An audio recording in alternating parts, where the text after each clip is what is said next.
और अब ये तस्वीरें आशीष। जी नहीं, रोमाना विजिबिलिटी कम होने के कारण MI-17 का फॉर्मेशन नहीं दिखाई दे रहा, जिसका जिक्र मैं शुरू में भी कर रहा था। परेड सेरेमोनियली हमेशा से ही MI-17 के जो ट्रायंगुलर फॉर्मेशन है 105 से उसी से होती है, लेकिन इस बार बहुत ज़्यादा चैलेंज होने वाला है। हम सभी को देखें, चाहे वो फाइटर पायलट्स हों या फिर हेलीकॉप्टर पायलट हैं, और वहाँ पर जो दर्शक हैं उन्हें देखने के लिए भी। तो जिस तरह से हम देख रहे थे और ये तस्वीर जिसका आप जिक्र कर रहे थे, देखिए अब वो कुछ रोशनी आसमान में दिखती हुई यहाँ पर ये फॉर्मेशन, जिसका अंदाजा लगाना पड़ेगा क्योंकि तस्वीर तो बहुत साफ है नहीं, और वो तिरंगा भी लहराते हुए। जी जी, जोड़ना चाह रहे हैं। फॉर्मेशन है ध्वज फॉर्मेशन। हाँ। इसमें क्या है, नेशनल फ्लैग सबसे आगे होता है एक Mi-17 में। हाँ। उसका तीनों आर्मी, नेवी, एयरफोर्स के तीनों फ्लैग, तो ये जैसे ध्वज फॉर्मेशन। ये जो है नेशनल सैल्यूट है जो प्रेसिडेंट को दिया जाता है तीनों सेनाओं की तरफ से, और इससे पहले तोपों की सलामी, फिर नेशनल सैल्यूट, उसके बाद GOC दिल्ली एरिया का सैल्यूट। ये 3 सैल्यूट सीक्वेंस से रखे जाते हैं। बिल्कुल सीक्वेंस से, मतलब धरा से लेकर आकाश तक से सैल्यूट किया जा रहा है महामहिम को। जनरल सलाम, अब ये पुष्प वर्षा करेंगे, पुष्प वर्षा भी करेंगे। ये पुष्प वर्षा करते जो परेड का पहले जो बन जाती है, जो 112 जो कलाकार जो मंगल ध्वनि किए, हाँ जी, इसका इफेक्ट क्या होता है? मंत्र उच्चारण से वातावरण शुद्ध होता है, मन शांत होता है और पॉजिटिव एनवायरनमेंट बनता है। तो ये जो मंगल गान हुआ है, इससे पूरे वातावरण में एक पॉजिटिव। जरा सा रुक जाएं, लेफ्टिनेंट जनरल भवनीश कुमार नजर आ रहे हैं। इस बार परेड की कमान इन्हीं के हाथ में है। यही परेड का नेतृत्व करते हुए, सलामी देते हुए मुख्यमंच की ओर आगे बढ़ते हुए आप तस्वीरें देख रहे हैं परेड कमांडर की, लेफ्टिनेंट जनरल भवनीश कुमार। मुख्यालय दिल्ली क्षेत्र के जनरल ऑफिसर कमांडिंग है लेफ्टिनेंट जनरल भवनीश कुमार। और जानकारी के लिए सीधे एक बार फिर आशीष का रुख करते हैं। आशीष, बिल्कुल, और जिस तरह से परेड कमांडर पहला सल्यूट करते हैं, उसके ठीक पीछे आपको वो गौरव गाथा और शौर्य गाथा का प्रतीक दिखाई देंगे। वो सारे के सारे हमारे गैलेंट्री विनर्स, केवल इस साल के नहीं, दर्शकों को जरूर बता दूं कि हमारे जितने हाईएस्ट गैलेंट्री अवार्डीज होते हैं, ये डेप्यूटी परेड कमांडर। आपको रोकूंगी मैं यहाँ पर। अब ये परेड के उप कमांडर आपके सामने से गुजर रहे हैं सलामी देते हुए मुख्यमंच की ओर। परेड के उप commander major general Sumit Mehta, ये भी विशिष्ट सेवा मेडल पाए हुए हैं, VSM हैं। और अब इनके पीछे जिस बात का जिक्र यहाँ पर आशीष की तरफ से किया जा रहा था, ये आप देख रहे हैं परेड के उप कमांडर को। सबसे आगे परेड कमांडर थे, ये अब परेड के उप कमांडर जिनको देख रहे हैं आप मुख्यमंच की ओर सलामी देते हुए। और अब वो तस्वीरें सामने आएंगी देश के वीर, जो परमवीर चक्र, अशोक चक्र विजेता सिलसिलेवार तरीके से वो आगे अब बढ़ते हुए कर्तव्य पथ इस मुख्य मार्ग पर आपको नजर आएंगे। आशीष, तस्वीरें आ गई हैं सामने।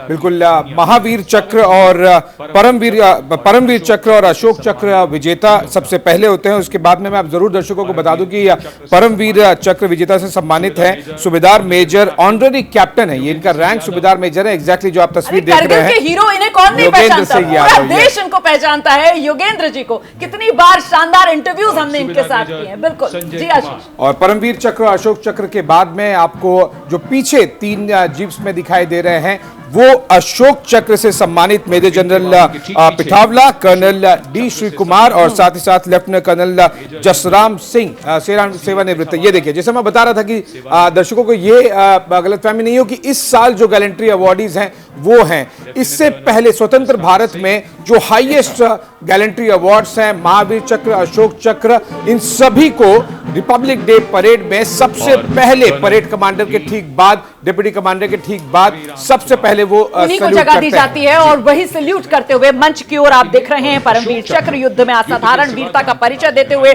जान की बाजी लगाने वाले इन सैनिकों को दिया जाता है। सर्वोच्च बहादुरी के लिए इन्हें पुरस्कृत किया गया और उसी का सिलसिला अब आगे बढ़ते हुए। और लीजिए, अब मेहमान देश का दस्ता सबसे पहले आपके सामने है। फ्रांस की सेना का ये दस्ता, मार्चिंग दस्ता एवं संयुक्त बैंड। जी, ये है क्योंकि इस देश को जो चीफ गेस्ट है उसका सम्मान दिया जा रहा है कि सबसे आगे फ्रांस का बैंड और उसकी टुकड़ी, ये हमारे देश की मित्रता प्रतीक है। बिल्कुल। और देखिए ना, जिस बात का जिक्र अभी कुछ देर पहले हम और आशीष यहाँ पर कर रहे थे कि साहब 2023 पेरिस बैस्टिल डे परेड, वहां पर हमारे प्रधानमंत्री अतिथि के तौर पर, और आज हमारे गणतंत्र दिवस समारोह में जो फ्रांस के राष्ट्रपति हैं वो हमारे यहाँ मुख्य अतिथि के तौर पर, और इस वक्त ये फ्रांस का जो सैन्य दल है वो आगे बढ़ता हुआ आपके सामने है। और यहाँ पर आशीष, लोगों के मन में सवाल आ रहा होगा कि आखिरकार इन सैनिकों ने, कुछ ने सफेद रंग की हैट लगाई हुई है, कुछ ने काले रंग की हैट लगाई हुई है, जल्दी से इस राज पर से भी पर्दा उठा दीजिए आप।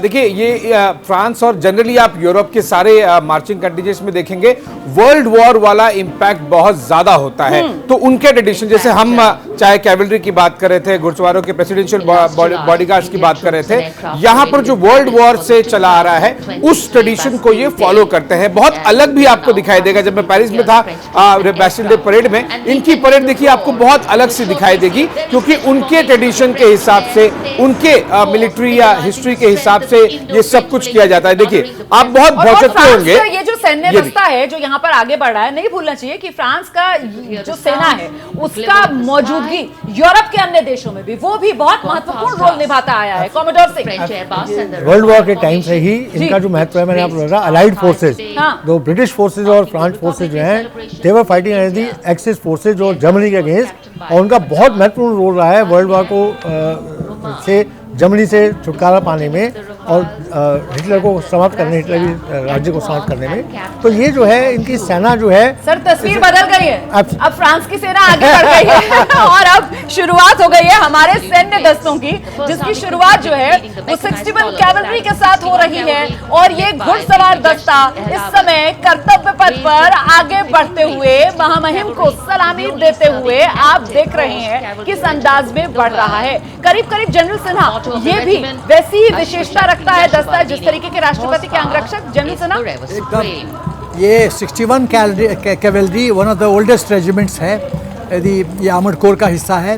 और आप ये मान के चलिए कि इसको 311 सम्मान भूतकाल में इनके रैंक एंड फाइल को मिला है। और 1918 में भी हाइफा में, बैटल हाइफा में इस पलटन ने बहुत अच्छा काम किया था, जो इजराइल इस बात को मानता है। और इजराइल की डिग्निटी जब यहाँ आते हैं तो आपको जो नेहरू भवन है उसके जस्ट सामने हैफा का जो बना हुआ है मूर्ति, याद में, वहाँ वो विजिट।